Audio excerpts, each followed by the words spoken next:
Thank you, Toastmasters, DTMs, guests.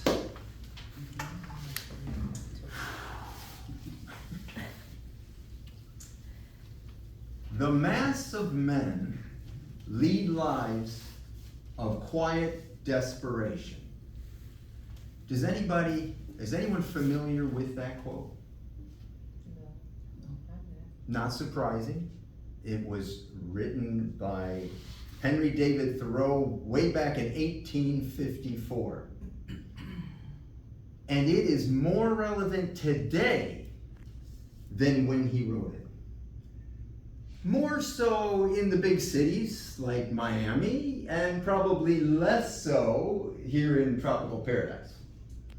But nonetheless, Thoreau lived alone in the woods near Walden Pond for 2 years, seeking meaning away from material distractions. He believed people were becoming so consumed with material concerns, they lost touch with joy, spiritual growth, and their own purpose, which he believed could only be found in nature. It sounds to me like not much has changed in 171 years. So I asked myself, what is quiet desperation?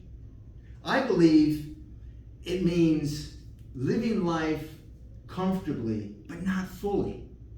Just going through the motions and doing the same thing day after day after day. The real question is, how can we avoid this desperation? Thoreau believed suppressing our dreams and chasing comfort leads to regret and sadness. So many of us today can find ourselves in a rut or leading a life dictated by circumstances or others. And it's difficult to make a change. Our greatest pitfall is that our brains are wired to avoid discomfort. Ironically, to the detriment of our own joy and life experience. We seek to avoid all pain, physical or emotional, and take the path of least resistance. At least I did most of my life. But I didn't feel alive until I leaned into pain and I chased discomfort. When my beautiful wife Diane and I signed up for our first Spartan Trifecta Championship in Sparta, Greece, we invited pain, but we didn't know how much. Now, a Spartan Trifecta is finishing all 3 different length races in 1 year. At the championships, you run all 3 races in 2 days, back to back to back.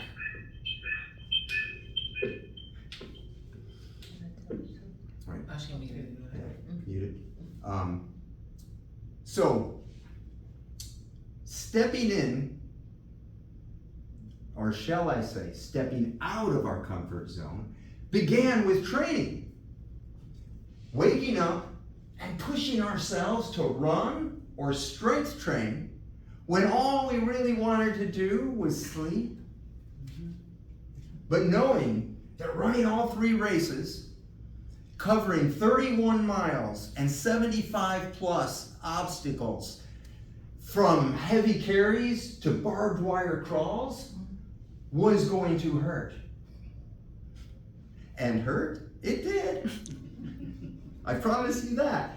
On the first day of racing, Diana's knees got so jacked up that on day 2, we were forced to walk the entire race.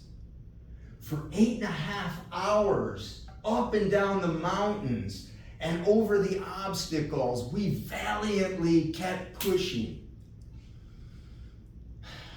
We battled through the freezing river And when darkness fell, catching us unprepared without headlamps, we almost got lost in the olive orchards of the Greek countryside. We were cold, we were sore, we were hungry, miserable. So why would anyone sign up for this torture, let alone pay for the privilege? Adventurer and motivator Colin O'Brady explains it best. He asks this: if you were to rate each of your life experiences on a scale from 1 to 10, where 10 are moments of pure joy and the 1s are absolute pain and misery, how many 10s have you experienced? Because what he figured out was we don't experience our 10s in spite of the 1s, but because of them. So ask yourself, how many 10s have you truly experienced?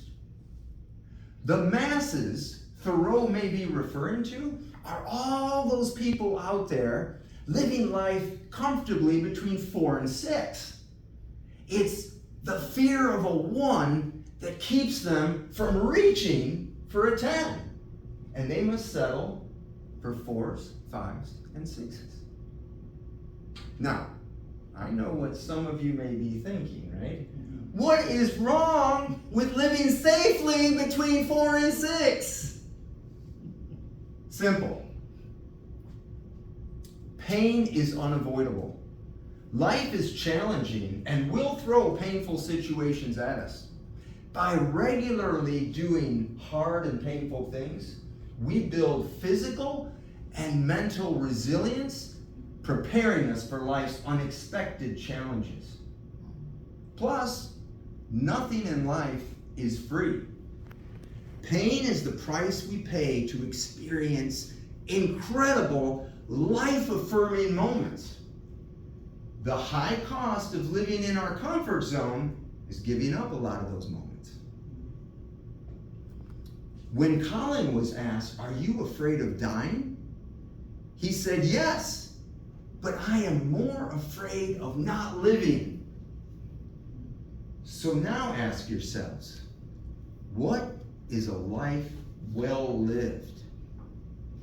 If you want to feel truly alive and experience more 10s, you must be willing to leave your comfort zone. You will experience a little pain, but trust me, in the end, it'll all be worth it.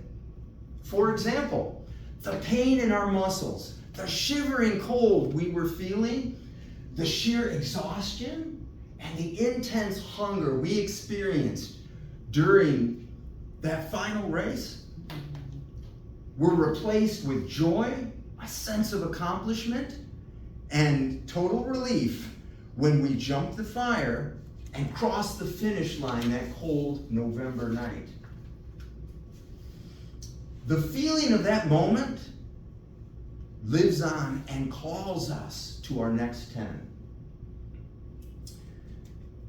7-time Tour de France race winner Lance Armstrong said, "Pain is temporary, but quitting is forever." And I say, even worse, never starting. Your first step is to figure out what your 10 could be and know that joy and pain don't discriminate. For a beginner, crossing the finish line of their first 5K race brings the same joy a seasoned triathlete would feel finishing their first Ironman. So, time is ticking, my friends, and there's an amazing 10 waiting for you. So please, go out there and do what's necessary to experience it. Toastmasters, back to you.